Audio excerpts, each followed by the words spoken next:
దేశాన్ని ఏలుతున్న బీజేపీ సర్కార్ ఇన్ని రోజులు మర్చిపోయినట్టున్నది గ్యాస్ రేట్లు, పెట్రోల్, డీజిల్ రేట్లు పెంచే ముచ్చట.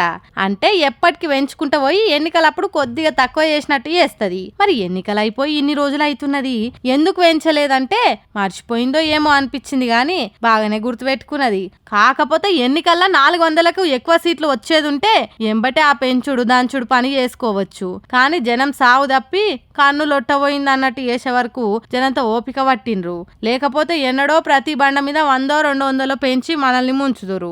ఆ ముచ్చట అటుంచితే బీజేపీ పార్టీ నొప్పి తెలవకుండా చిన్నగా జనం రక్తం విండుట్ల తోపు పార్టీ కాబట్టి ఇప్పుడైతే గ్యాస్ బండ మీద 50 రూపాయలు పెంచింది. తర్వాత ఎంత పెంచుతుందో తెలియదు. డీజిల్ మీద 2 రూపాయలు ఎక్కువ పెంచింది. మరి ఎందుకు పెంచింది? బయట దేశాల్లో చమురు ధరలు ఏమన్నా పెరిగినాయా అంటే అది లేదు. లేకుంటే యుద్ధాలు ఏమన్నా జరుగుతున్నాయా అంటే అది కూడా కాదు.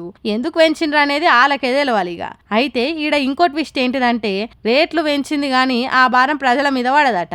హాగో అట్లెట్లా అంటారా?